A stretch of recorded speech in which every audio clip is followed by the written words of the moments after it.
All right, so today we're going to be talking about how to make a lot of different things, and I'm going to tell you also ways to use them. To avoid moving the camera so y'all can have a little bit of a close-up of some of the things that I'm doing, I do have a secondary device signed in. It's going to be showing close-ups of things. Hello, Miss Beth. It's good to see your face. But yeah, okay, so let's just dive right in. There's no real clinic on where to start. But if you were paying attention to the flyer, it was a little bit harder to follow this week just because it's kind of like a choose your own adventure, which is a lot of what we're doing today. My entire purpose is to get you to do things that I'm not doing because I've spent a lot of time researching. So my entire plan is to just share all my research with you, give you all the knowledge that I have inside my brain, dump it into your brain, and then hopefully y'all come back to me with like really cool ideas on ways to change up what I'm doing. Because I've taken things I've learned, things I've researched, things I've tried, switch them up, and need new feedback. So if y'all experiment, I'm here for it. I really want to see what y'all do. So the easiest thing I think to start with, other than sipping my beverage to make sure it's okay. It's delicious. We're going to start with the salt solution, sometimes known as a saline solution. For those of you who are not familiar with me, I'm a chef and a bartender. So the way I think about things sometimes can be a little different. I have noticed in more recent years, bartenders have made kind of a transition into gaining a lot more culinary knowledge than they used to have. So these things are not uncommon behind the bar anymore. But I believe that my approach sometimes can be a little bit different. So a saline solution is something that's used by a lot of bartenders in a sense so they can add salt to a cocktail. And most people don't think of adding salt to cocktails because we look at salt as something that you would use either on a rim or strictly in the kitchen. And the benefit of adding salt to a cocktail is the same as just adding a pinch of salt to a steak or to a pasta sauce. It'll really balance it out, make the flavors pop. However, pinches of salt into cocktails, depending on your salt, won't always dissolve. Sometimes they won't incorporate fully. So creating a solution or a dissolved salt water, if you will make it easier. So for you to be able to do that and understand your ratios, right? Because if we're going to dissolve it, we have to know how we're incorporating it into our cocktails and what each measurement is going to be. So we're going to use a ratio of approximately 20% salt to our liquid, which is going to be water. You can use distilled water, bottled water. I'm using bottled water. The water that comes out of the pipes in my house has a very high calcium and mineral content, like it leaves white dust on everything, so I try not to consume it very much. So I'm just using bottled water. And if you've never done this before, any salt will do. I highly recommend using sea salt, but I'm quite familiar with this, so I want to experiment a little more. I'm going to be using a specialty salt. I'm going to show you my salt on the ingredient cam. If we can get that up here. Wow, fancy. Yeah, right? Okay, so this is the ingredient cam. So this is, show you my salt to get a little bit of better background. This is my salt. That is Malden smoked sea salt. And it usually comes in like these little flakes that look like little squares, but I just kind of crushed it up with my muddler. And then I have crushed salt. So this is 20 grams of salt. For your ratios, it's going to be 20 grams of salt and 80 grams of water. So what that means is that if you don't have a scale, because I know a lot of people at home don't have scales, the closest you can come to measuring this out is going to be 4 teaspoons of salt, and that's going to be like level teaspoons, not heaping teaspoons or anything else, just 4 level teaspoons of salt and a 1/3 cup of water. And it's very simple to make. I'm just taking a little jar that I have that holds the right amount of liquid, and I have my water pre-measured into that. And then I'm going to take this specialty salt and slowly just kind of incorporate it until all of it gets into my jar. And basically, we're just going to shake it up repeatedly until all of the salt dissolves. And you can do this with heat if you are not a patient person. However, when we apply a heat source to a liquid, obviously some of that is going to evaporate, and then our ratios are going to be a little bit more concentrated. So what that means is it's just going to be a tiny bit more salty. However, it's used in such small quantities that you probably would have noticed. So if you are not a patient person, then you can just do this over the stove. So when you have your salt incorporated into the water, like so, get it in there. Still a little bit, but that'll be okay. I'm using, like I said, the smoked malt and sea salt. There's a lot of specialty salts out there right now. You can get sriracha salt, garlic salt. There's bamboo salt, which is really interesting. It's cooked in clay inside bamboo stalks. That stuff's really cool. You can use any salt you want, but you're basically just going to use your salt. And if you use these actual ratios and you put them in a bottle with a dropper, like a bitters bottle, then 1 drop is going to be equivalent, or no, I think it's 2 drops is equivalent to a pinch of salt. So say you make a margarita. When would you use salt in a cocktail? It's really good for cocktails that have citrus. It's also really good for cocktails that have bitter tones, because it'll mellow out the bitter and balance it, and it'll brighten up the citrus. So if your cocktail that you're making at home, like I'm having a daiquiri today, 1 little drop of salt would be beautiful in that. Margaritas, beautiful. You'd be surprised what it can do to Manhattans and old fashions. But yeah, it's, get that ingredient cam back up. I'll put them out here. Let's see. The ingredient cam so you guys can see. I shook that for, I don't know, y'all saw, not too long. But it's pretty see-through. There we go, there's the lighting, that's better. See, the salt's pretty much dissolved. You can see kind of flecks in there, and that's because I'm using a smoked salt. So some of those particles aren't going to fully dissolve. I'm trying to find the right lighting, guys. It's a lot harder than I thought. But yeah, so you just shake it up, and this is good to go. And then you would put this in a little dropper bottle and experiment with it for your cocktails. Very simple. If you're just getting into exploring with cocktails and you have like a few classics that you know, like I mentioned, the margarita or a daiquiri, this is a really cool way to just kind of explore something you know and learn how to make it better. Because sometimes we have a really good base, but there's things we can do that. So you don't always have to be crazy and make all kinds of syrups and infused liquors and all that stuff. Sometimes adding a pinch of salt changes the game, just like adding 1 or 2 drops of bitters to a cocktail can absolutely transform it. So that's a salt solution. Very, very simple to make. Once you try it out with regular salt, I highly encourage you to try this with different salts. My personal favorite are smoked salts, especially if you can get to a specialty store that has all the different smoked salts. You can also smoke your own salt. If you need help with that, please reach out. I can show you or tell you how to do that at home. It's also a very simple process. But yeah, so that is our saline solution. If there are any questions, you can feel free to ask now, feel free to ask later. But yeah, so salt solution, very simple. The ratio is 20 grams of salt to 80 grams of water by weight, both of those things. And then if you don't have a scale at home, the closest you can get to that is 4 teaspoons of salt to a 1/3 cup of water. And that's actually going to be probably about double this, because I did a half recipe, if I'm quite honest. So this is more than enough for just me experimenting at home. If you're going to go crazy with this, then definitely make a full recipe, but it's going to go really far because you're going to use it like this, just in droplet form. So salt solution, done. Next thing that I want to talk about is cherries. Super stoked about these cherries. So I don't know if everyone here has had Luxardo cherries. Most people are familiar with maraschino cherries. Those are those like vibrant, bright, artificially colored red cherries that go on top of like Shirley Temples that we all remember from like the 90s and the early 2000s. And they just taste super fake and upsetting every time, at least to me.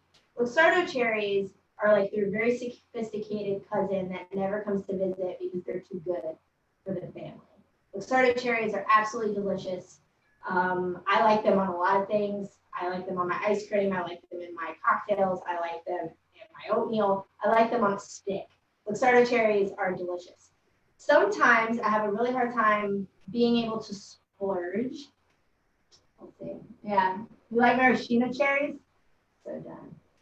I mean, it's a comfort flavor. I feel that. Maraschino cherries are alright. Okay. I'll forgive you this time. That's fine.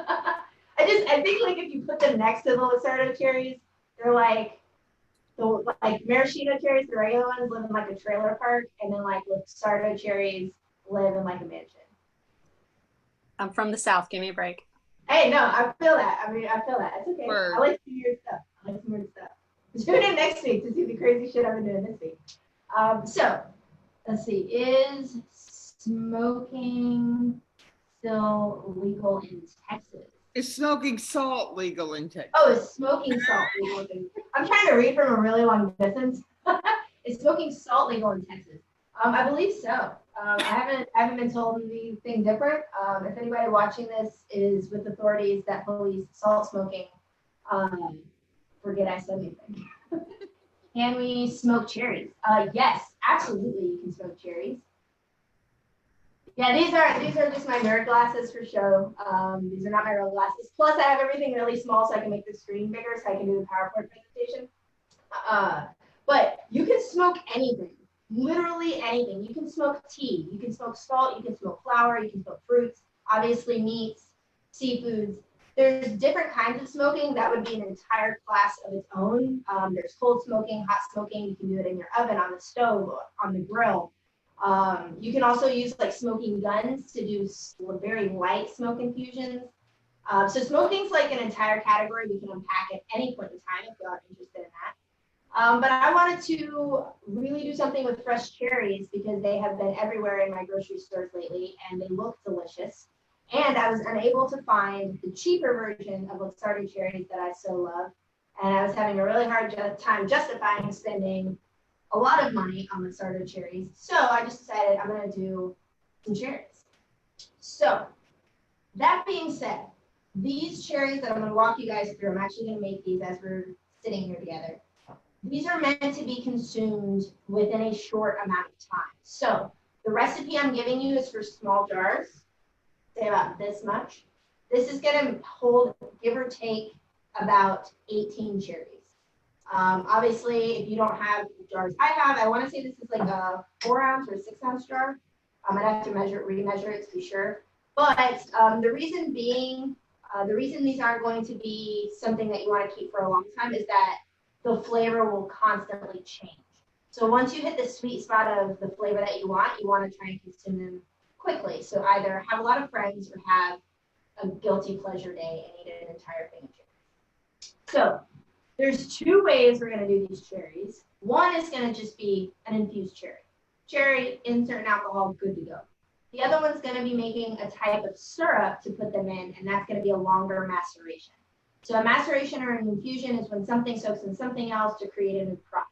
That's like the basic form. There are more technical details, but we don't really have to go into those.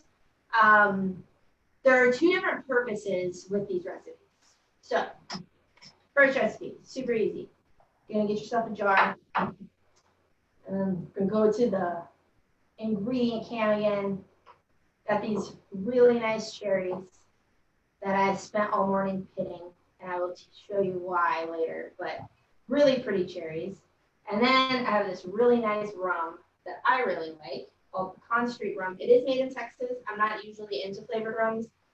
This one is really nice. It is pecan flavored, obviously. So to make the first thing of cherries, I'm literally just going to put cherries in my jar. I'm going to try and kind of pack them in there without really smushing them, just making sure that my space is being used quite well. Like I said, I did count this ahead of time, so it does hold about 18 cherries, give or take. So this particular infusion is literally just cherries and rum.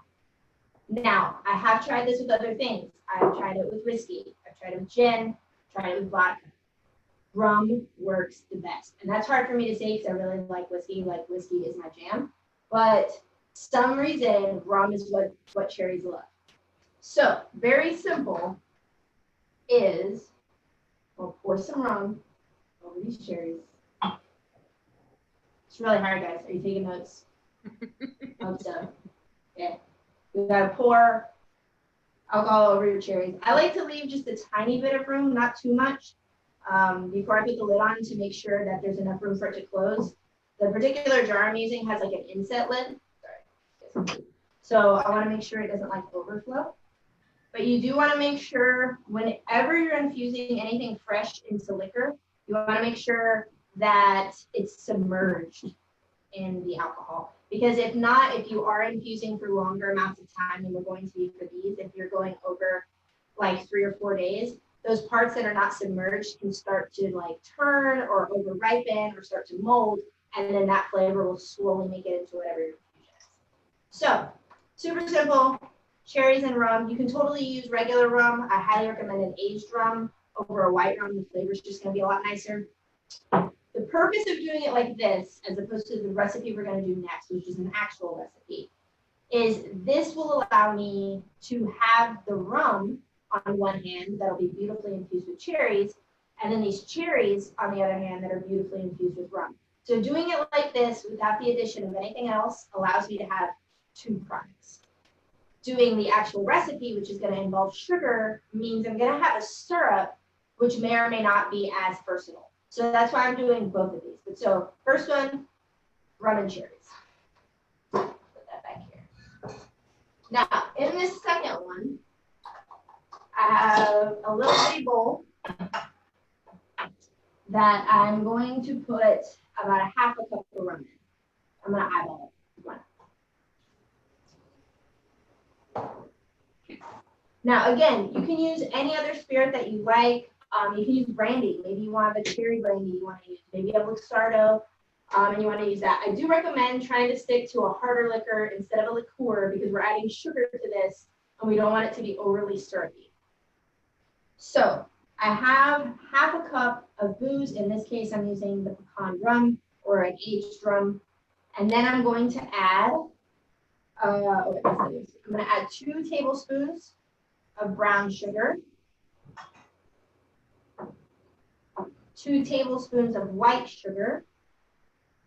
And there's different recipes all over the internet for these kinds of things. When it comes to fruit, especially stone fruit, I've always been a fan of doing a split base for sugars, if you will. And what I mean by that is you'll find most recipes call for one or the other. I like using white and brown because brown tends to have a lot more flavor. It has a lot more of like the molasses still left in it. Then you can choose whether to go light or dark. But white sugar tends to be a little bit sweeter. So it allows me to get a really nice sweetness level, but also a nice depth of flavor. So I've got 2 tablespoons of white, 2 tablespoons of brown. Then I'm going to add a 1/4 teaspoon of vanilla, which I'm also going to eyeball. I'm being lazy, but if y'all are measuring it out, 1/4 teaspoon of vanilla or a little splash. Put that in there. And then I have 2 orange peels and 3 allspice berries. They are not cracked, they're just whole. Because they're going to sit in this alcohol with the cherries, so that alcohol is going to extract the flavor. I don't need to crush them because they'll be too potent. And I'm just really stirring this so that the sugar has some time to dissolve. It doesn't have to fully dissolve. I'm just trying to make it to where it'll be pourable. Mixing that up. All right, so now it's just like a sugary water. Put it on the camera in just a second so you guys can see. I'm going to put cherries into my new jar. You guys can see it. Same size jar, so I want to say it's a 4 to 6 ounce jar. Should hold most of my cherries. Perfect. All right. And then let's get that ingredient can back up. You guys can see this consistency over here. So that is, so yeah, it's just, like you can see you have the sugar still on the bottom. So I'm just gonna give it a light whisk before I pour it into these cherries so that it's all suspended. Because it'll eventually dissolve. It doesn't have to all be dissolved now. And the time that it's gonna be sitting with these cherries, it'll finish dissolving. So I'm gonna pour that over the cherries, all of the sugar, the orange peels, the allspice berries. So if there's any residual sugars, I'm gonna let those get on top too. All right. And then same thing, I'm gonna put the lid on these. Ooh, this one's a little full though. That extra sugar. Woo! Just right. Okay, so we have rum-soaked cherries and then our rum syrup cherries is what we're gonna call them. These are both drunken cherries. They both have alcohol. Now the rum solo cherries, if you are doing this for the first time, I like when people learn to verify what I'm saying. There's like this phrase, trust but verify. I am not the end-all be-all guru of everything. Sometimes palates vary, everybody's tastes are different. So in my personal opinion, these are beautiful after 36 hours. However, if you perhaps like them more at 12 hours is enough. For the ones that are just rum and cherries, after 36 hours, I feel like the cherries are great and the rum is great. And if I leave them longer, one of the two is going to start to mellow out instead of both of them being a really good final product. So after 36 hours, I take the rum-infused cherries, drain off all of the rum, and then bottle it. And then I eat the cherries. Or I put them in a cocktail, or I blend them, or I put them over ice cream. If I'm going to end up keeping them for a while, sometimes I will freeze them. That works really well as well. But that's also why I make small batches. And then the syrup ones, I like to start tasting them after 3 days. But if you've never done them before, I suggest tasting them at least once every 24 hours. And then these are usually on point for me at about 4 to 5 days. It also kind of depends on the ripeness of the cherries. And then these will stay good in the syrup. These can hold a lot longer as long as they're in your fridge. You definitely want to keep them in your fridge if you're keeping them in the syrup. However, if they do reach the point that you like, and you want to use the syrup for something else, again, you can also strain it out, keep it separate, put them in a plain simple syrup, or freeze them, or just put them in a jar and eat them quickly. So, drunken cherries. Any questions so far? No, I'll put this on my view of everybody.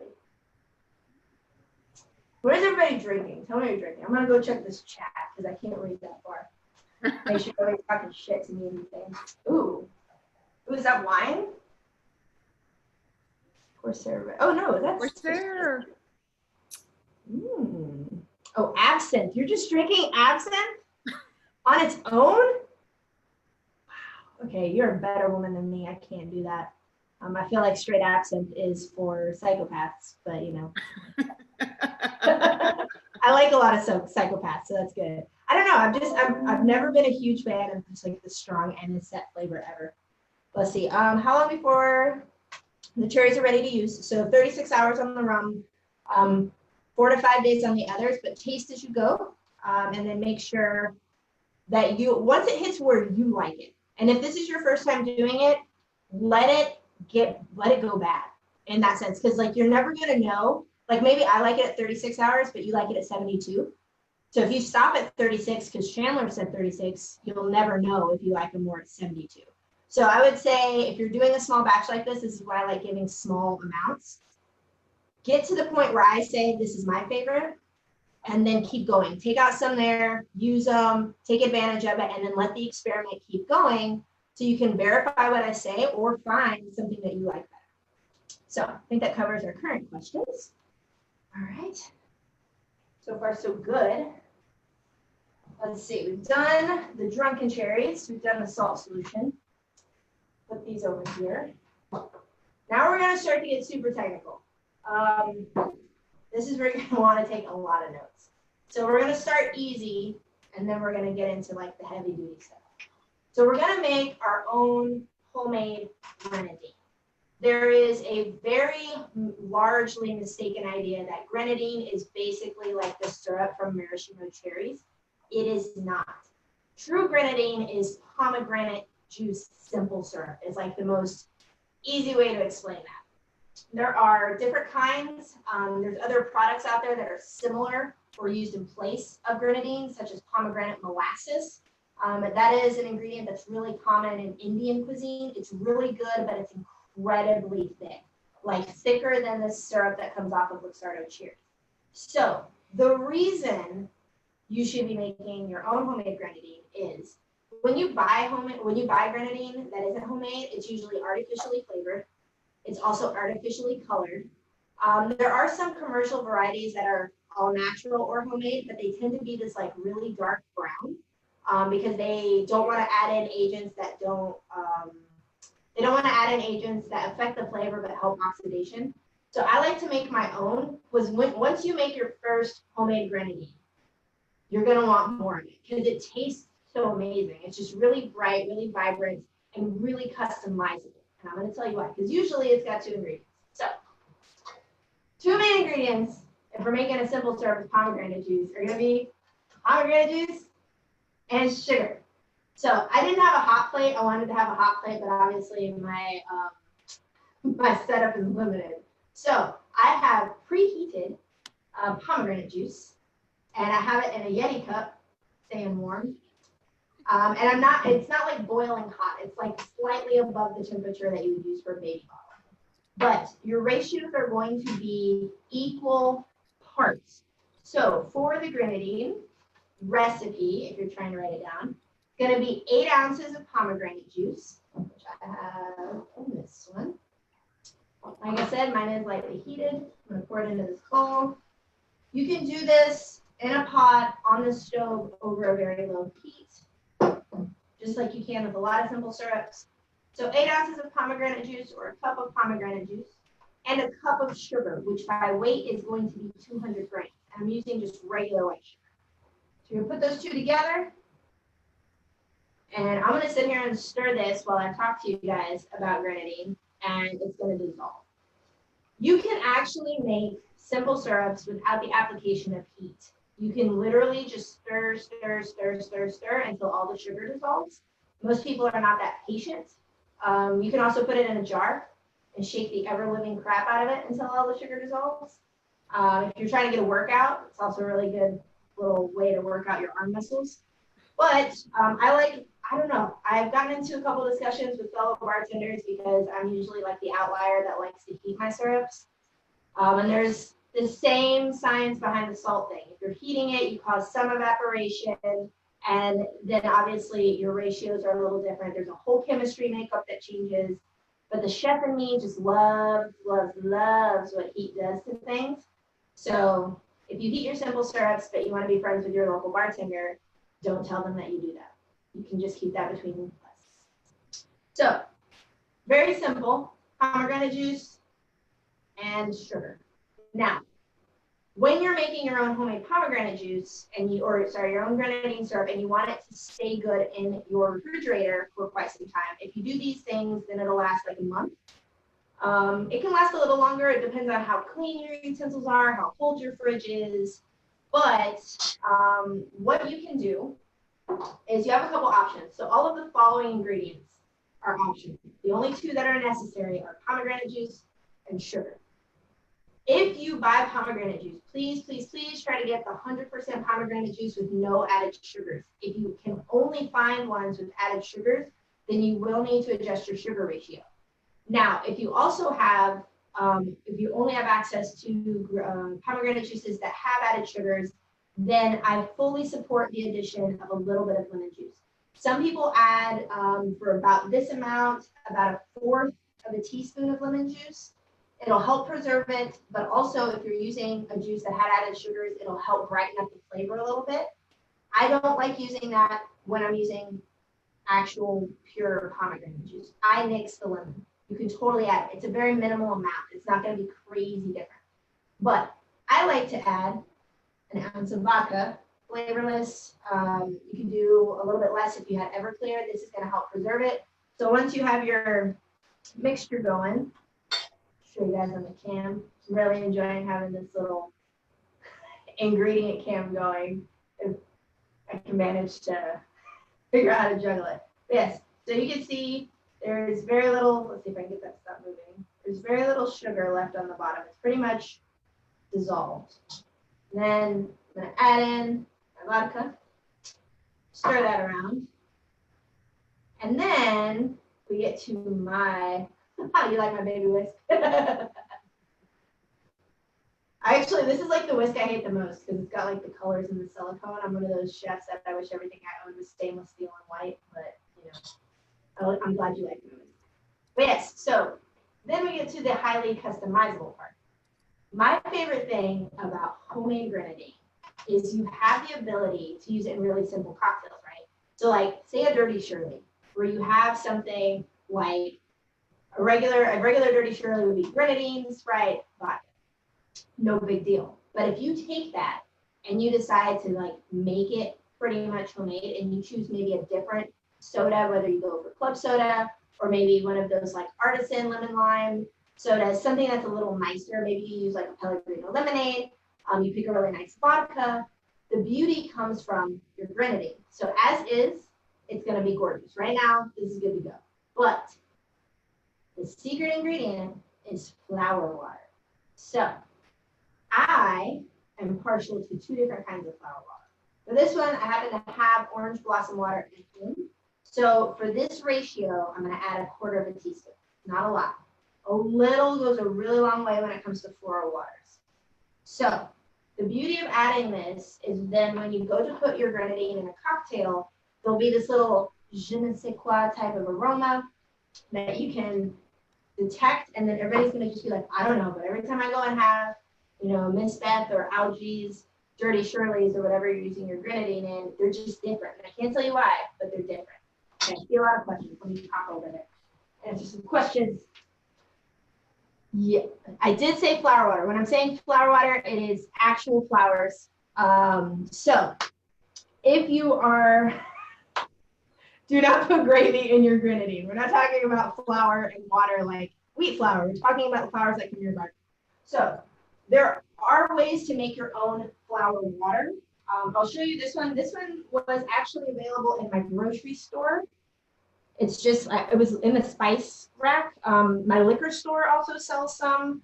You can get them at specialty grocery stores. You can find them online.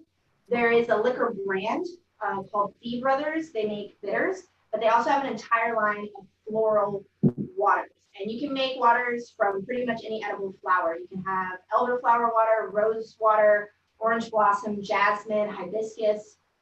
My personal favorite for this is either orange blossom or jasmine, but feel free to experiment. This is, again, optional. It's just like my personal touch that I like to add that I'm sharing with you guys. I know you can find them on Amazon, but yeah, it's really simple. And then so we can see this a little better, I'm going to go ahead and bottle my grenadine and then allow it to cool in there. But you'll also notice that if you're making your own homemade grenadine, it is not nearly as thick as the varieties you find in the store. And then if you need bottles, obviously you can buy them online. Sometimes you can find them at Walmart. But my absolute favorite place to buy bottles is Hobby Lobby. The reason I love Hobby Lobby, not that I'm endorsed by them in any way, I wish, because there's a lot of like little knickknacks I get from there. But they have a coupon on their website that is available all year long, every single day, that will give you 40% off of any item that is regularly priced. So half of the year, all of their glassware is on sale, 50% off. And when it's not, I just use this coupon and get 40% off and then go and get all the little knickknacks that I need. Granted, you can only use one a day and it's only off of one item. But I don't know if y'all can see, let's see, this will work. Yeah. You can see that color. See how red that is? With my fancy, like, Instagram influencer light. Yes, it's a beautiful, beautiful red. This is actually a really nice way if you're trying to, like, drink something different at home that's not alcoholic and you like club soda or, like, sparkling water, add a splash of this. Beautiful. You have made, like, kind of like a weird Indian cross with, like, Italian sodas and stuff. Yeah, that is homemade grenadine. Super easy. Any questions? No. Okay. Moving on. Two more things. I think we're going to go ahead and get into our PowerPoint presentation. I'm super excited about this. Oh, wait, what did I miss in this chat? Y'all are blowing up the chat today. I do not grow my own flowers and squeeze them. I have very limited space. I have unlimited time, so I should probably just try and find a way to do that. I love honeysuckle though. I wish I had honeysuckle. It takes me back to when I was a kid. My grandmother had like a whole fence of honeysuckle, and then I would just sit there like hours, pluck them out, and just drink it all day. Shameless plug for my friend, if you like honeysuckle and you are familiar with Lauren Meyerstoff or her brand, Cocktail and Sons, they have this honeysuckle peppercorn syrup for your cocktails. And I swear I just want to put it in an IV and drink it. It is delicious. So good. Made daiquiris with that last week. But let's see. Making sure there's no questions on Facebook. Okay. So let me reassess what I've got going on over here on my busy tools.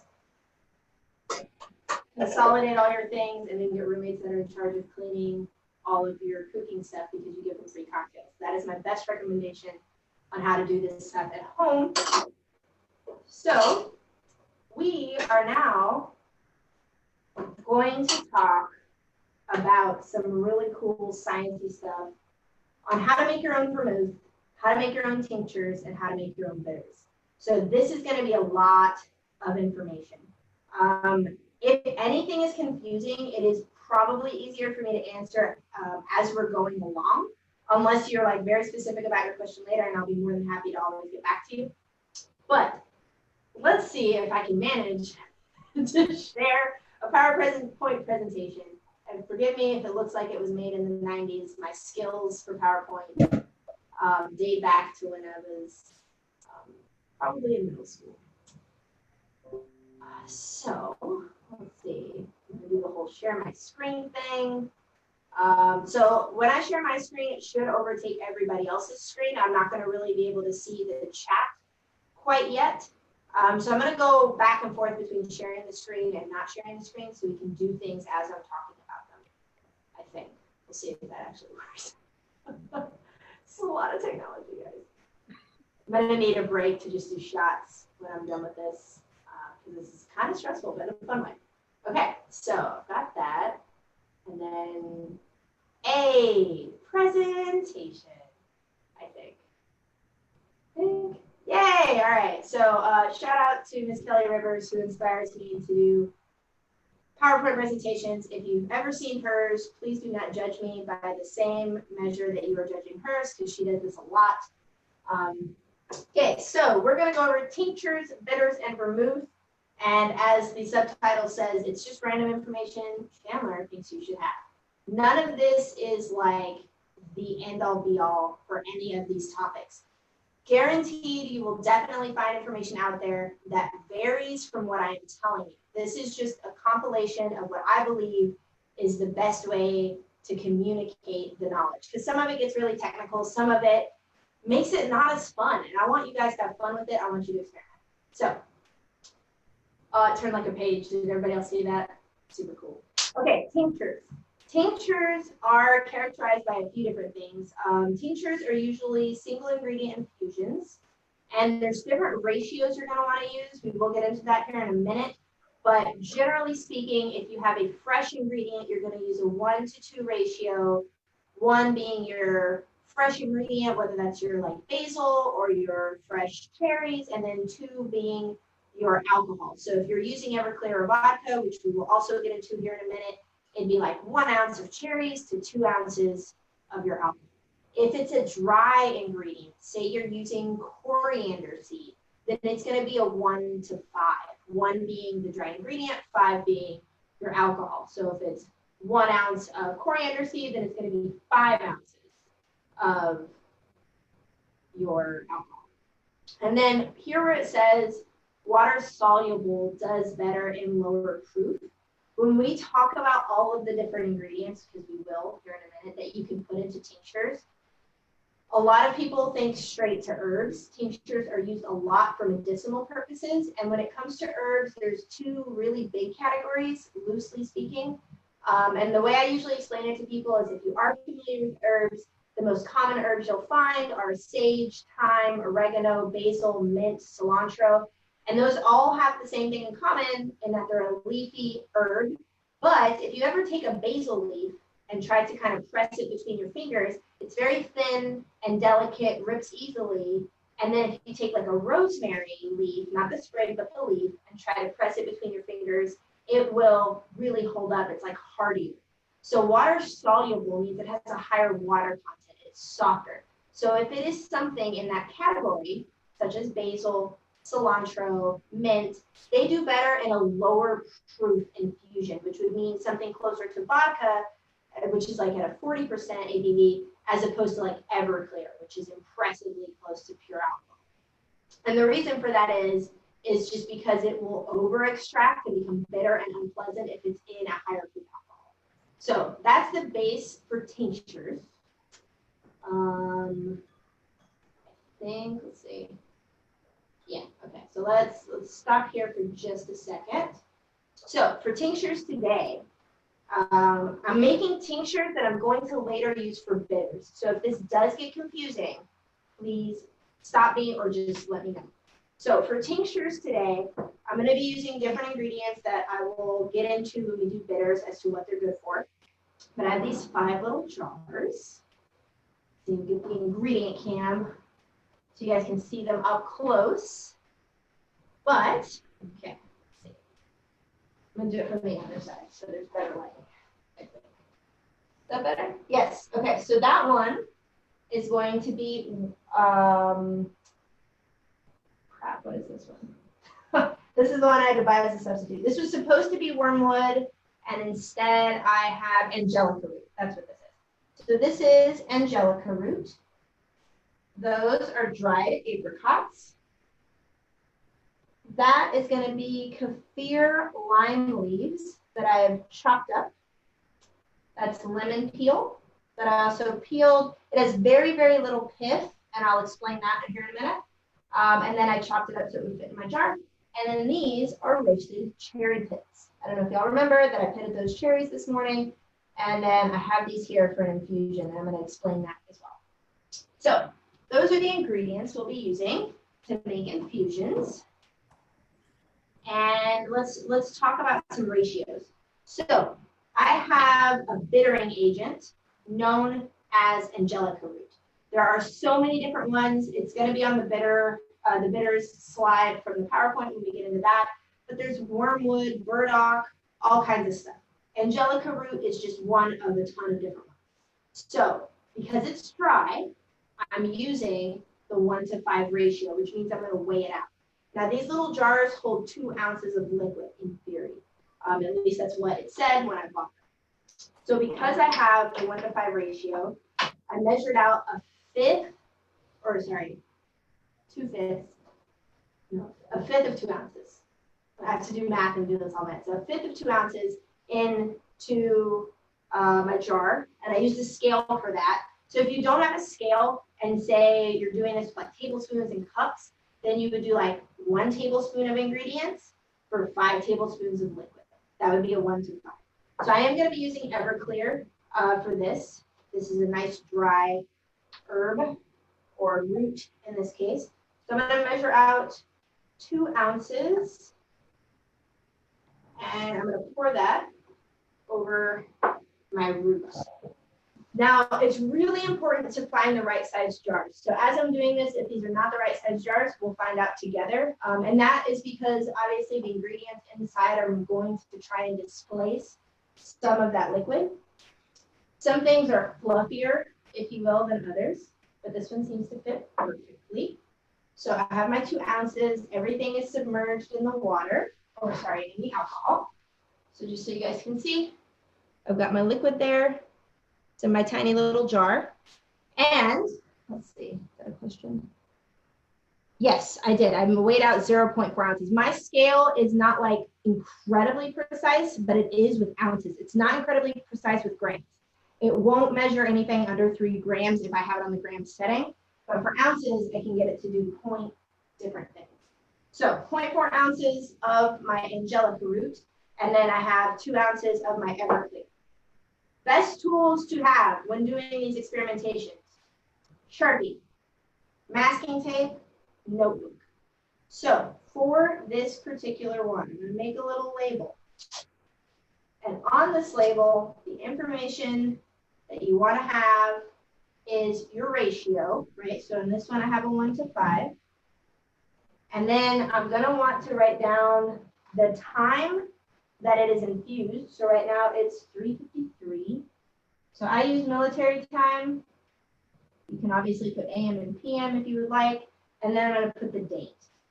And then that'll allow me to like set a timer on my phone or something to come back and check it every 24 hours or every so often, whatever the range of time that I'm going to use it. And I'll get into that in just a second. So I have the 1 to 5 of that. Then we're going to go to a fresh ingredient. So my fresh ingredient is going to be the lemon peel. So the lemon peel is a 1 to 2 ratio, right? So it's 1 ounce of lemon peel that I've chopped up. I took most of the pith off because I'm trying to make a tincture rather than using it as a bittering agent. If you want to use citrus peels as bittering agent, you can leave some of that pith on there because as we know, that white pith that's underneath the rind has bitter tones to it. I'm going to try and compress that down. I'm going to measure another 2 ounces. We're going to try and put that in there as well. And you can do this with any citrus peel.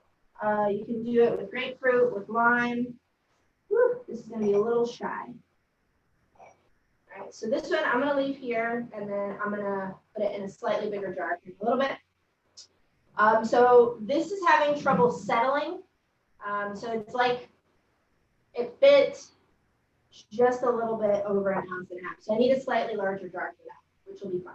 I'll come back to that, and I'll make a mental note of what to label it. Then the other fresh ingredient I have, and the fresh ingredients are going to be the hardest to fit into the right jar because the ingredient takes up more space. So for example, the kaffir lime leaves. Originally, when I had them, they took up this little bowl that was about this size because they're like really large. So then I chopped them up really fine and have them compressed into this little jar. And this is also a 1 to 2 ratio. I'm going to try and fit 2 ounces of Everclear in here as well. Okay, now this one actually fits beautiful. I like to do a lot of these things live rather than having it work out perfectly because I want everyone to know that even professionals make mistakes. And it's important to know how to handle mistakes. I much prefer for you guys to have difficulty when experimenting than have everything work out the first time because then I can help you get better. As opposed to having it work the first time, get overly confident, and then make giant, enormous amounts of things, and then wonder why things didn't turn out. So this, my kaffir lime leaves is going to be a 1 to 2 ratio, and it is now 356. All right. And then the next 2 ingredients were kind of a cross between fresh and dry. So these are dried apricots, but if you've ever had dried apricots, they're not fully dry like a bark or like peppercorns or chips. Like they're still kind of moist inside. So there's not really a whole lot of information out there on how to treat a semi-dry ingredient. I chose to go with a 1 to 3 ratio. So it's kind of in between the 1 to 5 and the 1 to 2. So this is a 1 to 3 ratio. So it would be, I think I did, if I'm not messing up the math in my head, it was 0.6 ounces. I'm going to put 2 ounces over my apricots. And again, write down the ratio and time. And then I have these cherry pits. So this is something that I say very loosely. Try this at home at your own, assuming your own risk. So pits of stone fruits can be really, really interesting to work with, but they can also be quite dangerous. I like to be able to maximize the things that I'm doing with whatever product I choose. So if y'all were with me on the cooking class where I talked about corn, literally every part of the corn is viable. You can use the leaves to like wrap things like tamales. You can use the silk to make teas. You can use the kernels to eat, and you can dry the cobs to use as burning material for like grills and so forth or smoking. So like I love corn because as much as like it's not incredibly nutritious for us, it's just super versatile and it gives us a lot of product for one thing. So with stone fruits, other than tying a cherry stem in a knot, if you are able to do that, most people get rid of the stems and get rid of the seeds. The problem with the seeds, the dangerous part, stone fruits create a chemical called amygdalin. which when processed by the body turns into cyanide. So I'm not trying to poison anybody.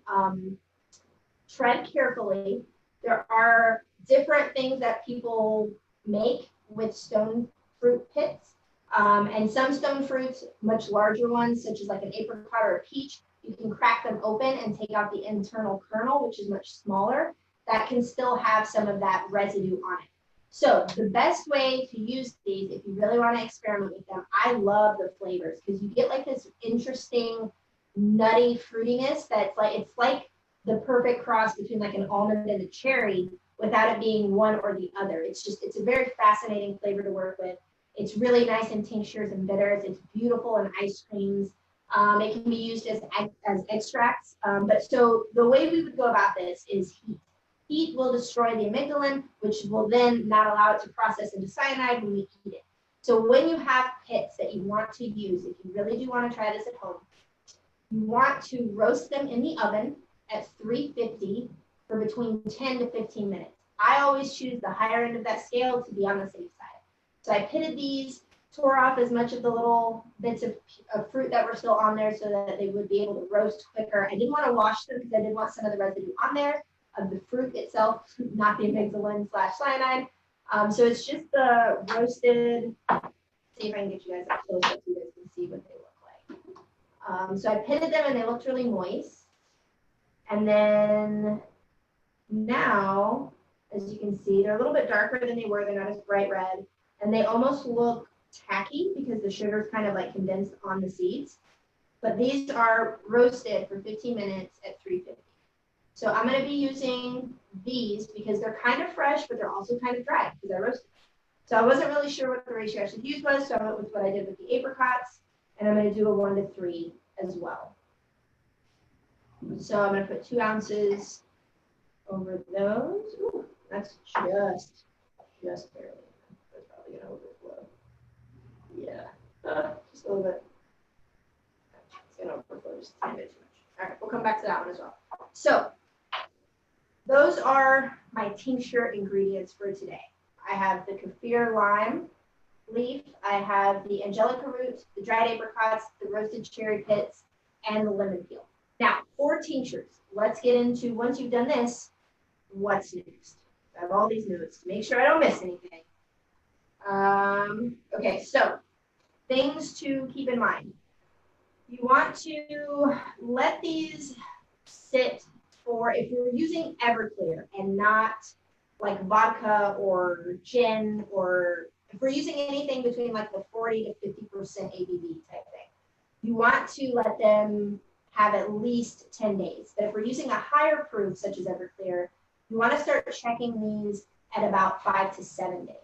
And there's a really important way you're going to do this. You're not going to sip any of these directly. You're also not going to take a little spoon of this and taste it directly. It's going to be really aggressive. It's not going to allow you to get all the notes that you need to see where it's at.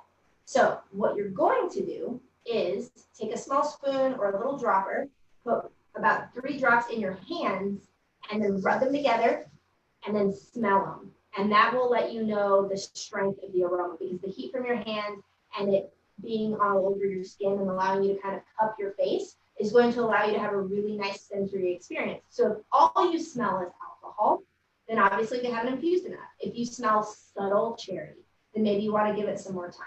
And then the way you want to taste it is take a few drops and then put them in about 1 ounce to 1.5 ounces of club soda or sparkling water.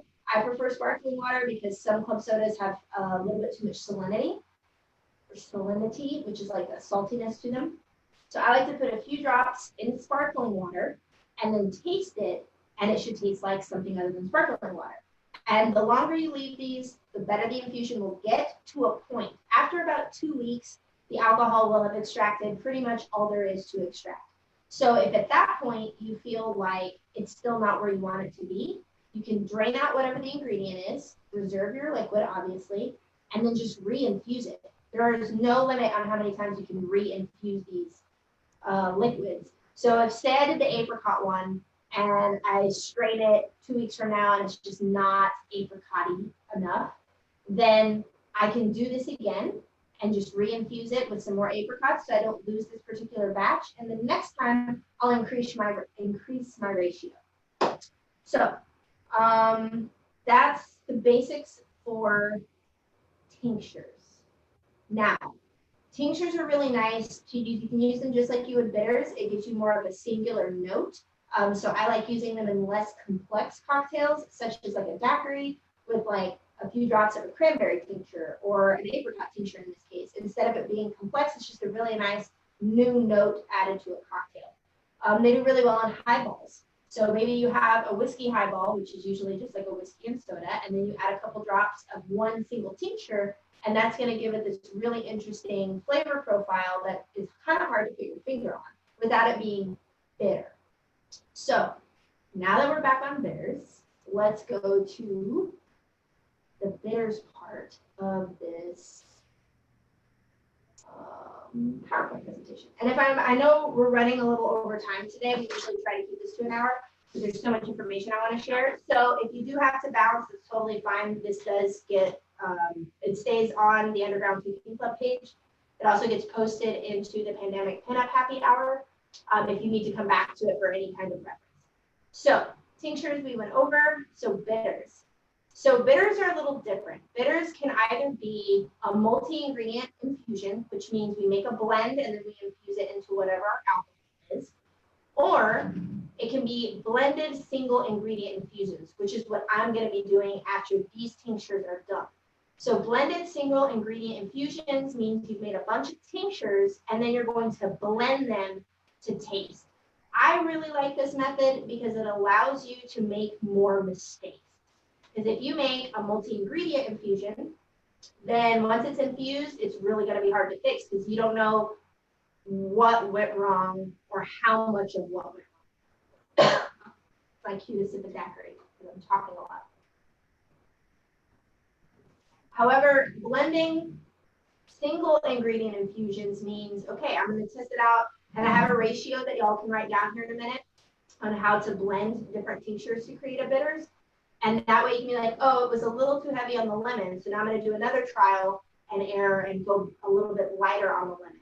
And what that allows you to do is have maybe 18 tinctures and come up with numerous bitter blends with one round of experimentation instead of having to start from zero. And then bitters are also always based on some bittering agent. That's where the whole concept comes from. So bittering agents, that's going to be what we need to discuss next. And there are so many freaking options, guys. This is not even close to all of them. These are kind of the most common. So wormwood, gentian root, angelica, which is what I have, cinchona bark, licorice root, and chicory root. Those are going to be probably the easiest to find. These are usually all barks. Most of them come from trees or they're dried roots from different vegetables or plants. And the quality of your ingredients is important. This isn't one of those things where you want to really skimp. Like, I'm not saying that like the higher price point is better. You just want to like research where it's coming from. You can find a lot of these on Amazon. I actually purchased wormwood for this class, and then Amazon kind of screwed me over and sent me the wrong product, so I had to return it. But the angelica root that I'm using, I can post a picture later if you guys want to see it. I purchased it at my local Asian grocery store.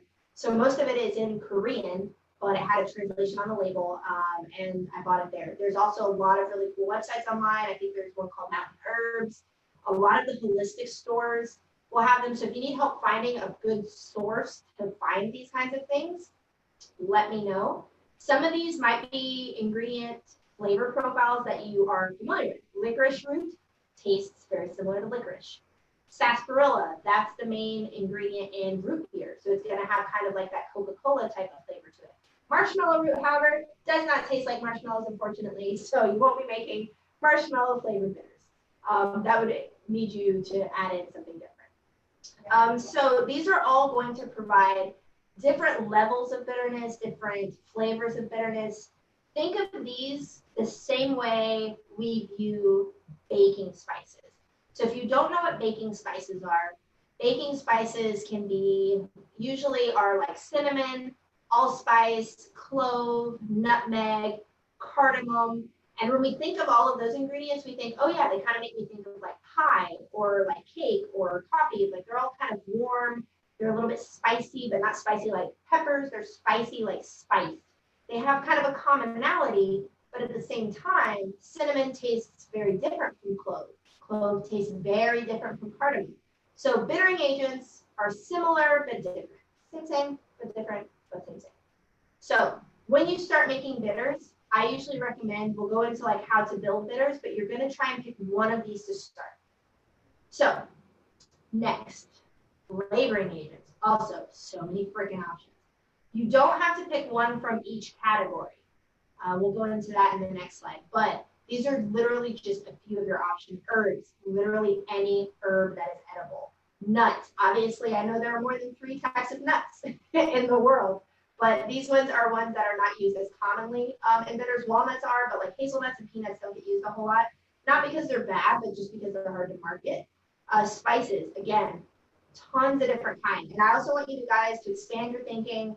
Don't just think sweet spices or spices that you associate with sweet things like baking.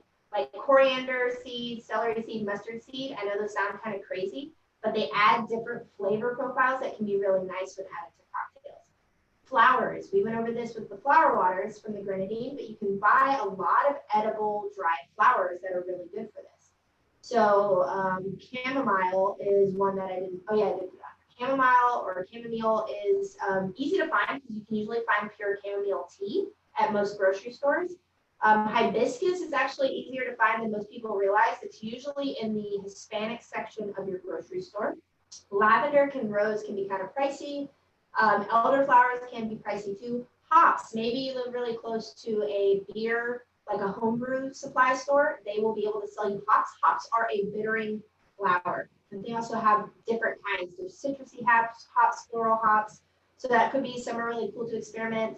And then you have spicy peppers, coffee beans, cacao nibs, citrus peels, dried fruits. It's just, the list goes on and on. So many choices. I just wanted to kind of give you guys points to draw from because sometimes there's so much information, it's easy to be overwhelmed. Okay, so first things first, we have to build a bitters plan. So I want you to think of this as like building a symphony or planning like your cast for a movie. So you need one bittering agent to start, right? That's going to be like your main character for the movie, the person that we're all focusing on. That's going to be whatever bitters you choose from the original list. In this case, because I couldn't get the wormwood, mine's going to be the angelica root. Now this, choose a secondary bitter agent or bittering agent where it says optional. This is something kind of like the ace up your sleeve. Having a secondary bittering agent sometimes is the equivalent of adding that pinch of salt that made everything just perfect when you like cooking. So I like to have a secondary bitter infusion on hand to help round out my formula when I'm building bitters. So that's optional. You don't have to do that. You definitely need to have at least one. You can't make bitters without a bittering agent. Oh, no, not yet. Okay, so once you have your bittering agent, you have to choose your top note or your main flavor profile. So your main flavor profile is usually what you would read on a label, right? So for example, grapefruit bitters. Top note there, grapefruit. Cranberry, it's gonna be cranberry. Black walnut would be black walnut. Whatever your thing is, like if you're wanting to do apricot bitters or cherry bitters, or I want you guys to like stay away from in the beginning, like the complex named bitters. So like mole bitters are getting really popular. It's basically a really fancy way of saying chocolate bitters. But that would be the way to look at it. If you're wanting to create a mole bitter, then your top note is going to need to be chocolate if you're going for that type of mole. Angostura bitters, for example, one of the main ingredients in that is Angostura bark. That is the bittering agent, but the top note on Angostura is a lot of cinnamon and clove. So if you really want to try making those at home, then your top note needs to be somewhere in the ballpark of cinnamon or clove. So whatever your top note is, maybe you want to make celery bitters. You can do whatever you want. And then you need your supporting actors or your complementary flavoring agents. So that's going to just be little other flavors that you can add in smaller amounts that will help you get a nice body or round flavor. So what does that all mean, Chandler? So once you have your flavor selection, which I know can be a little daunting, I will give you guys some information on how to make that easier for yourself, but you need to choose a method, right? So blended single ingredient infusions. That's the one that I'm going to be doing later on this week after my or later on next week once my tinctures are done. So for a blended single ingredient infusions, you infuse each ingredient separately until your desired extraction level is reached. Who knows, maybe the apricots took 5 days, but the kaffir lime took 2 weeks. So you want to make sure all of your tinctures are done to the max. They've already been strained, they're in their little bottles, and then we're going to move on to making a bitter. So once your tinctures are extracted the way you like, then you would move on to blending various amounts of each one until your combination that you really want is obtained. If you do a multi-ingredient infusion, this is the most common method found online. If you want to try that way, I can definitely point you in the right direction. You can literally look up orange bitters recipe or grapefruit bitters recipe or apple bitters recipe, and it'll say like 1 teaspoon of this, 3 rinds of this, so much of this, and they put it all in one jar. So you create your blend of ingredients, and then you just pour your Everclear or your vodka directly over them, and then you let that steep for anywhere from 10 days to 3 weeks is generally how long you would do that. It's still a good method. I just feel like it's not as flexible. Or you can do the blended multi-ingredient infusion. So what that means is you're going to take the 3 groups we talked about. So you have your bittering agent would be group 1. Your main flavoring agent would be group 2, and then your supporting flavors would be group 3. So what you would do is you would have 1 jar with your gentian root or your wormwood, and that's going to infuse and make a tincture. And then you would have, if you're going to make grapefruit bitters, you would have your grapefruit peels, maybe with a little pith. They would be infusing solo. And then your third would be whatever you're supporting that with, whether it's a little bit of clove or a little bit of cilantro or a little bit of celery seed. All of your supporting actors combined in 1 jar, making a third infusion. And then you would blend all of those once they're done. So far, I hope everybody's still kind of keeping up and that makes sense. If not, please let me know. All right, so let's go back to here. Okay, so I'm hoping that we're still on the same page because I know this is a lot to take in. But what we want to talk about with bitters and how to build your recipes is one of the really, really big things you want to stay away from when you're first experimenting is using powdered spices. I know a lot of us tend to have powdered spices at home. Sometimes they're easier to work with, but there's a lot of reasons you don't want to do that. First and foremost, most people buy powdered spices, don't check the dates on them, hold them forever, and just keep using them whenever they need them. Powdered spices lose their potency. They're not as flavorful as whole spices. They don't go bad. They just get kind of boring because they just don't have as much flavor. So that's reason one.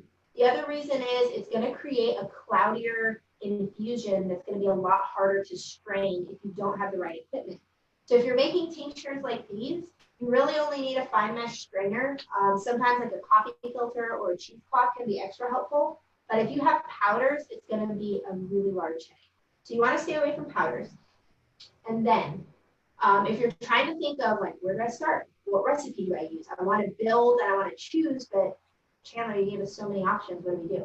So there's 2 ways that I recommend doing this. One would be going with seasonality. So seasonality means knowing what time of the year it is and what grows in that season and knowing where you are.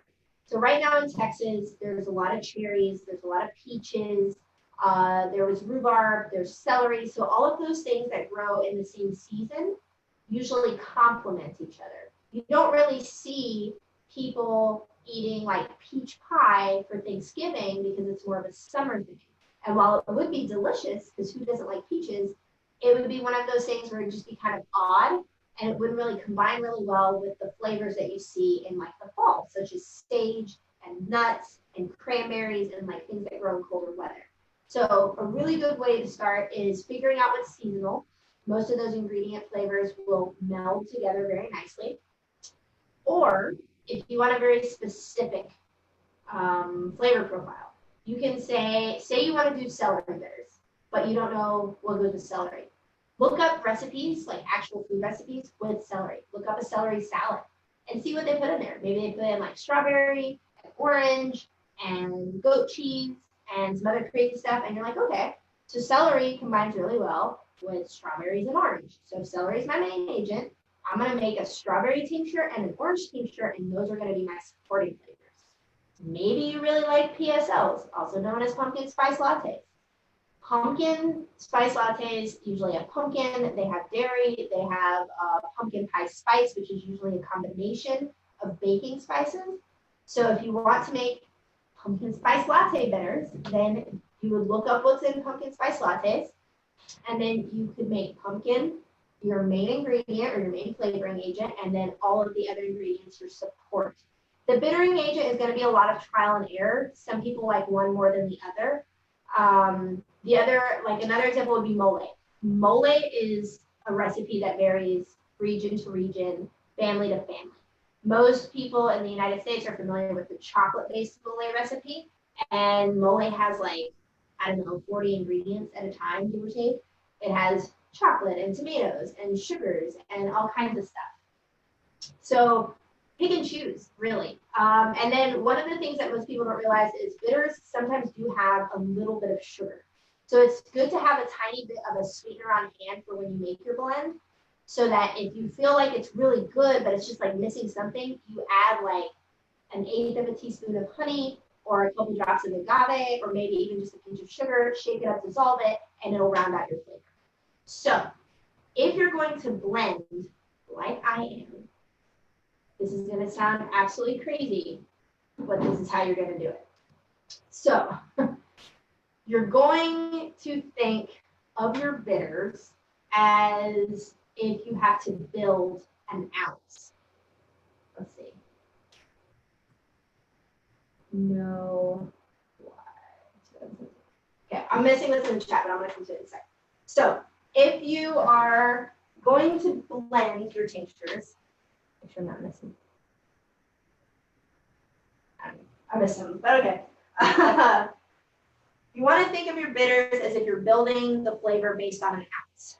Bitters are usually used in very small quantities, so it's going to be hard for you to taste like a drop of your grapefruit tincture and a drop of this and then hope it all comes together on your palate. So I want you to think of the magical number 36. And what you want to do is, once you have all your tinctures, as an example, if I was going to use only these as my agents, then my acacia would be my bittering agent. My cherry pits would probably be a bittering agent / a supporting agent. And then let's say I really want the main actor to be my apricot, and then my supporting would be the lemon and the kaffir lime. So whatever your main bittering agent is, whether it's your gentian root or your wormwood tincture, you're going to have 5 to 8 drops. So you're going to need a little dropper, like the ones in a bitter bottle. You're going to have a tiny little cup, a little measuring cup, or a little jigger will do, and you put 5 to 8 drops. Okay, and that's your first range. Whatever your main component is, in this case for me it would be the apricot, you're going to use 15 to 20 drops. So put those in there. And then your supporting actors are going to round out 5 to 6 drops. So what that means is I might do 6 drops of angelica root with 15 drops of apricot. So that brings us up to 21. And then I'm going to do 5 of kaffir lime, which is 26. And then 5 of the lemon peel, which is 31. But that's not 36, right? The magical number is 36. To get to the whatever number is missing is your wiggle room. And that's where you can add in your additional bittering agent. If you did a second infusion, you can add a little more of the lemon, a little more of the apricot, a little of my cherry pits if I want to. Once you have your blend of 36 drops, you're going to mix them up really well with a little stir, or you can shake them up without anything, just shake them. And then you're going to take a few drops and put them in the mineral water and then taste it and see what you get. You really want that first thing to be like, ooh, apricot, because it's apricot bitters. You want to be able to sense your other notes, your supporting agents. So I want to be like, ooh, apricot. Is that a hint of like lemon and maybe like lime or some other citrus? Because maybe not everyone is familiar with kefir. And then you want a nice bitter bite at the end. So if you do the 36 drops and then the ratio is off where you're just like, oh, it was good, but it wasn't enough apricot, then I'm going to go back and do it again, 36 drops at a time. So it'll be 5, or what did I say, 6 of the Angelica, and then instead of 15 of apricot, this time I'm going to do 18. And then I'm probably going to leave the lemon and the kefir the same and then round out. And that's the trial and error that I really like about blending tinctures. Because then once you have that, that means that say you have the ratios for the 36 down. Then you translate that to parts, right? So that would be 6 parts of Angelica to 15 parts of apricot to 5 parts of kefir lime, and then you can build your recipe. So if you're making it based on like ounces, you're going to need a lot because if you have 5 ounces of Angelica or 15 ounces of apricot, maybe you didn't make an infusion that large, but your part could be a 1/4 teaspoon, right? So if it's 5 parts or 6 parts, sorry, of Angelica, then you would use 6 1/4 teaspoons. And then if it's 15 parts of your apricot or whatever your main ingredient is, then you could use 15 1/4 teaspoons because a part is just like a ubiquitous measurement. But doing it in the ounces will allow you to make the blend and know how many parts. And then you can literally blend away. You can have 20 tinctures. You'll see that once you start to experiment with this at home, all of a sudden you're going to own like way too many jars. So if you have anything in your fridge, just start saving your jars. You save some money. But I don't know if that makes sense to anybody or everybody. Does anyone have any questions about the blending? Does it make sense? Thumbs up, cool. If you do have a question, unmute yourself. Let me know. I know this is a lot of information. Or you could just be crazy, put it all in a jar, and hope it all works out. I like to do things a little bit more nuanced because the chef in me just wants to be able to mess it up 18 times instead of 1. That's just kind of the way I like to do things. But, okay, so we have our tinctures. Let's move on to vermouth. I am super pumped about this. Vermouth is going to be super exciting. I'm going to bring up the slide. Let me double check these questions or this chat. Yeah, no, it's not about me. I get that, LG. That's fine. It's all right. I'll see you later in the late. It's probably shit to you offline when I'm not trying to be a professional. Trying to look good in front of Jabari over here. Got a reputation I got to try to protect. Part of that reputation is that I like to drink. So it sounds like it's time to make another daiquiri before we move on to vermouth. Hope everybody else is imbibing with me. Should give you a quick little break if you need to get a drink before we move on.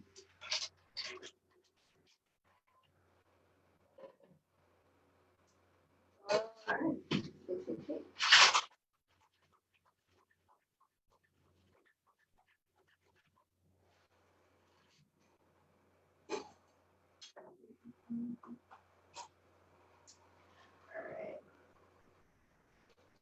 So I'm going to move some of my stuff over so maybe you can see a little bit better.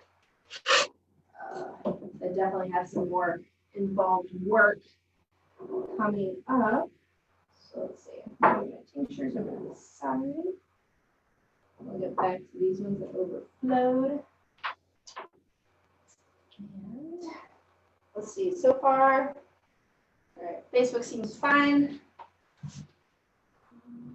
I don't have to move everything up on the wall. All right, make sure didn't miss anything on the tinctures and bitters.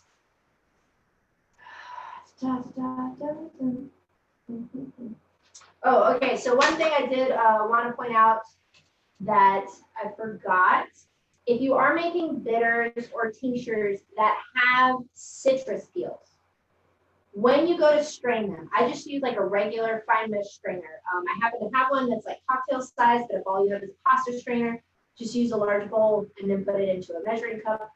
But if you are using one that has citrus peels have a lot of natural oils, which sometimes can be really good. That's why we use them and express twists over our cocktails.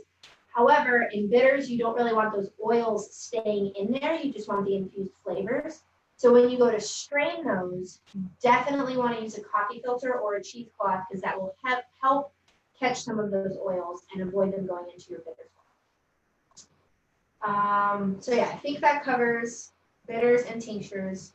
If you need any help finding bottles, droppers, ingredients, feel free to shoot me a message. I did a lot of research to see what's currently out there, who's currently shipping, because I know COVID is like crazy and making it hard to find things.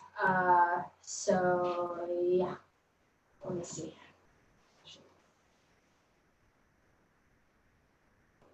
Oh, yeah, I'll address that one later. I know that's a shot at something else, but yeah, I mean, you totally did it. Yes to that bracket question. Okay, so vermouth. We're going to talk about vermouth. We're going to talk about what you should do, what I'm doing that you may or may not want to do, and then hopefully y'all get back to me in a couple days or a week or two, and then tell me what you did. Because vermouth is really interesting. If you're unfamiliar, vermouth is used in things such as a martini, such as a Manhattan. There are all kinds of vermouth. You have sweet, you have dry. There's red that is sweet. There's white that is dry and sweet. They have ambers now. They have rosés. Vermouth is kind of getting crazy. So I figured why not just make my own. It's much easier to make sweet vermouth than it is to make dry vermouth. I will say that.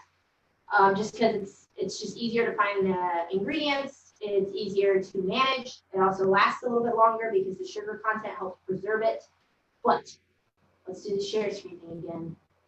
Going back to 90s PowerPoints and do some learning. All right. Cool. All right, vermouth. What is vermouth? Okay, the cool or the important things to know about vermouth. I think most people are back. Seems like. Oh, we're still missing 2 people. I'm gonna take a sip while we're waiting. Also, hi Woody, I saw you sneak in. These daiquiris taste like I'm gonna be trashed before dinner. It's probably good that I'm doing all of this now before I'm kind of not sober. All right, so for those of you still here, and if not, y'all can rewind back on this later, but vermouth is basically a wine that's really interesting. Let's just say that. That's the simple way of putting it. It's customary in European countries, primarily Spain and Italy. They will literally just sip vermouth on ice. Their vermouths can be really different than the ones that we get here. They're kind of, in a manner of speaking, a little more artisanal because they're meant for sipping. I really enjoy them because when you take something that's meant to be delicious on its own and then combine it with other things, 9 times out of 10, you end up with something amazing.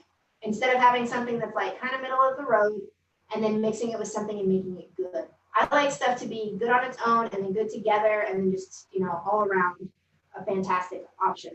So vermouth, if we're making it at home, the things we need to know are it is going to be a multi-ingredient infusion. So that's going to be like the bitters recipe that I said you can find online everywhere, where you take a bunch of stuff, infuse them together, and then you make your vermouth. You could probably do this with individualized infusions like we're doing with the tinctures and the blending. It would just be a lot more work.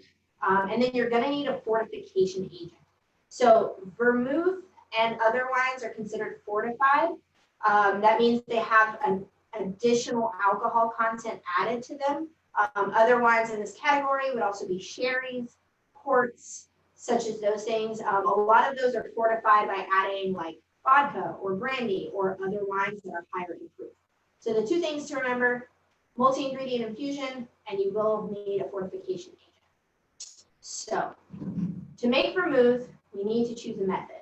So one method is you can take and make a high proof infusion and then wine and blend. So you would infuse your ingredient blend, which we'll go over how to build here in a minute as well. You would infuse it into a high proof spirit such as vodka or Everclear. And then once you reach the desired extraction level, basically that high proof infusion would be your fortification agent that you then add to the wine that you're going to be making your vermouth with. And then, don't do that. And then you would add sweetening if necessary, which is its own topic, which we'll talk about here in a Tea style infusion and fortification, this is my personal favorite because when I'm making homemade vermouth, I want it now. I don't want to wait. So I like to get it fast and dirty as possible. So I infuse all of my ingredients, my blend of ingredients, into a small amount of heated wine, which we'll go over here in a bit. And then I blend that with whatever wine I have left over, and then my fortification agent, sweetening if necessary. Again, the sweetening if necessary is going to depend on what style of vermouth you're going to be trying to make. Then you can also make what I call the slow combo infusion, very similar to making cold brew. So you would combine your ingredient blend, your wine, and your fortification agent all at the same time, and then much like cold brew, have it sit in your fridge, and you would infuse it for anywhere between 12 and 72 hours, depending on what flavor profile you're going for, and then you can add the sweetening agent if necessary. So, pros and cons of each method. The slow combo infusion is really nice. It tends to be really well-rounded, but it can also be really, really mellow. So sometimes you do all this work, you wait all this time, and you're just like, damn, I really wish the citrus had come forward a little more, or I really wish I was able to taste this a little more. So sometimes it's not the best.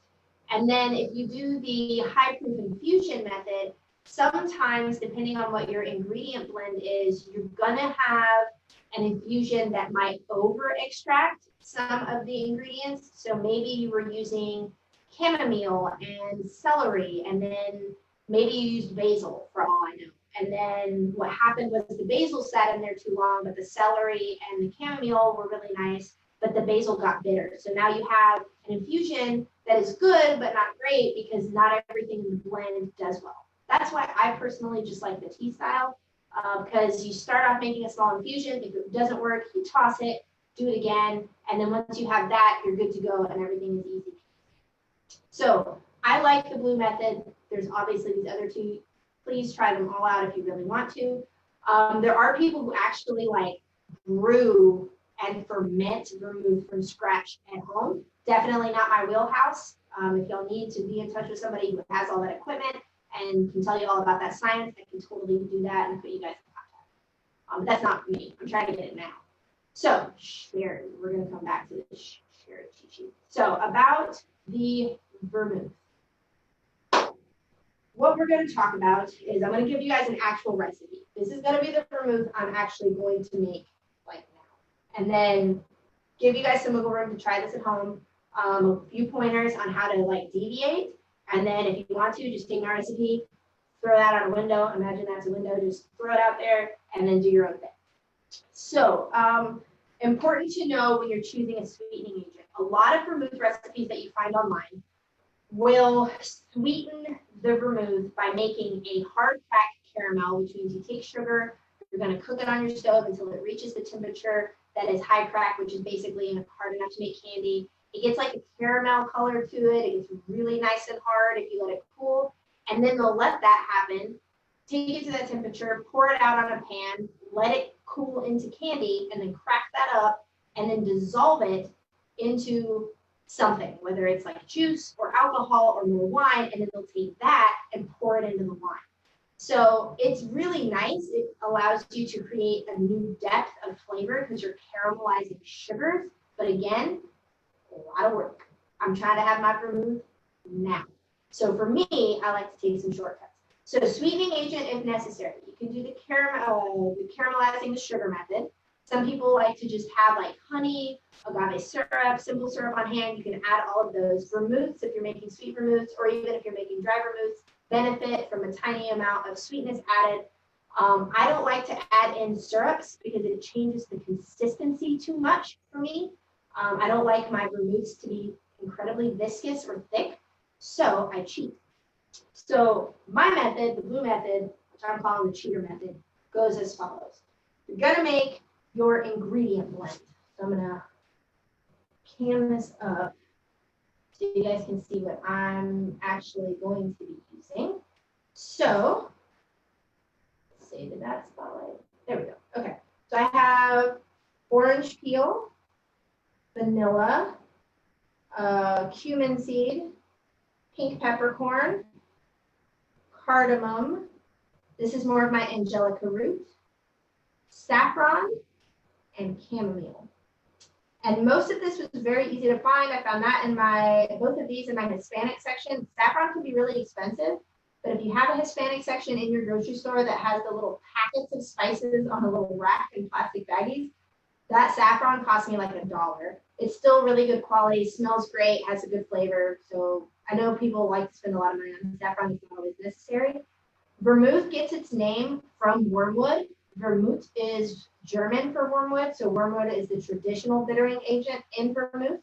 But again, I had issues with Amazon, so I'm exploring today using a different one. And you can see all of these quantities, very different. So we're going to go over that and why. So for this recipe, if you want to jot down what I'm doing, this is going to make a small amount.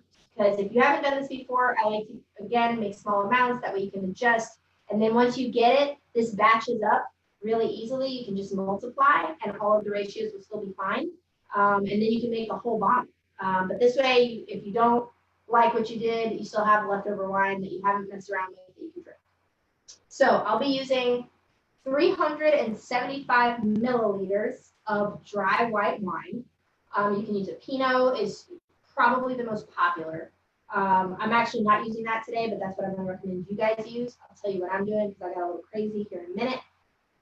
You're going to use 125 milliliters of sherry, which we'll get into. Sherry is my way of killing two birds with one stone. It's a sweetening agent in a sense, and it's also a fortification agent, depending on what kind of sherry you choose. And we'll go back to the PowerPoint for that. And then as far as these spices go, I have a half a teaspoon of my Angelica, a half a teaspoon of chamomile, a quarter teaspoon of pink peppercorns, a quarter teaspoon of saffron threads that I kind of crunched up to make sure I was getting enough volume, 1/16 teaspoon of cumin seeds. I counted those out and it was 30 seeds. I'm using 3 cardamom seeds, not cardamom pods, half a vanilla bean that I've split down the middle, and the peel of a half of an orange. So that's my blend. If you are trying to vary, basically I would recommend taking one ingredient that I have and then swapping it out for something different but similar. So maybe you don't have chamomile, but you have another dried flower, or maybe you have a tea and then you would swap out the same amount. Maybe you don't have oranges, use grapefruit or lime or lemon. You don't have pink peppercorn, you could use a different spice. Peppers are different, like white pepper and black pepper are actual pepper. Pink peppercorn is not, but they taste similar, so that's fine.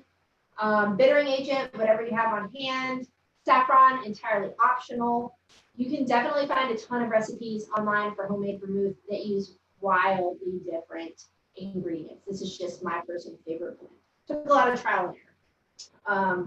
So yes, once you have all of those, what we're going to do is, for the quantity I'm making, if you have white wine, you're going to be using that. I decided I wanted to experiment with something called vino verde, which translates as green wine. It's a new style or newer style coming out of Portugal. It doesn't mean green wine. It means young wine. It's just really interesting. Green wines are usually less expensive in the store for better quality, just because most people are unfamiliar with them. Sometimes they're a little bubbly, but it's really light effervescent and then go flat really quickly, but still be really tasty, which isn't the same for like champagne. But they're really crisp and bright, and they have a certain amount of salinity and vegetal notes that I really like. So I was really kind of curious as to what would happen if I made that into vermouth. But the key thing you want to do, pick a wine that you actually like to drink. Because if you don't like the white wine to begin with, adding a bunch of shit to it isn't going to make it a whole lot better. So start with something you at least can stomach, and then let's try to make it better. I'm not saying go shell out $40 on a bottle of wine, but maybe don't start with like Pinot Grigio barefoot, unless it's like absolutely your jam. But what we're going to do, I have 175 milliliters of my white wine, or in this case, my green wine, that I lightly heated. Okay, so if you don't do this method, you have an actual hot plate like I wanted to, or if you have a crock pot on the lowest possible setting, you're going to take a small amount of your wine, I measured out 175 milliliters. It can just be like a couple splashes. And I'm going to put all of my ingredients. I'm going to put in my orange peel, my vanilla bean, and then basically I'm going to just put all of this into my wine. Think of it as making like a tea. I'm just making a really crazy wine tea. And when you're making vermouth at home, I don't want you to worry about whether it's red or white or whatever color it is, because whatever ingredients you choose to infuse will change that. What we're worried about is the flavor. That's what we're going for. Let's see if this actually looks like you can see it into this deep, dark crevice. So yeah, so as you can see, got all that liquid in there with my ingredients, and I'm gonna let this sit here and infuse. So ideally, if you have it on a heat source, you wanna have it on the lowest possible setting. It can be in like a bain-marie, like a warm water bath, for about 4 hours. If you wanna do a quicker infusion and you wanna get kind of quarantine crazy, put it in a jar, seal it up really good, and then run it in your dishwasher without any soap, and that heat will almost act like a sous vide. And that's kind of a cool way to do it too. Get crazy. Quarantine means let's get creative. I'm gonna let this stay in here pretty much until it comes back down to room temp. And then once this is ready and infused, I'm gonna taste just a tiny bit before straining it and see where the flavor's at. Because this can infuse as long as 2 days. I wanna say tops. You don't wanna go too much further, just because once you start to actually blend it, homemade vermouths do not last nearly as long as store-bought ones. Yet another reason I like to make small amounts, unless I'm just on a vermouth kick and sipping all week. But ingredient blend into part of your white wine. And I'm gonna pour that or leave that here to steep. And then once I have that, I would strain it. And then I'm gonna blend the rest of my ingredients. So I have this really cool decanter that I picked up off someone else's curb this morning. I thought it was just perfect for vermouth or whiskey, but in this case, vermouth. So imagine that I've strained all of my ingredients and I poured that in there. And then the remaining part of my white wine would also go in there.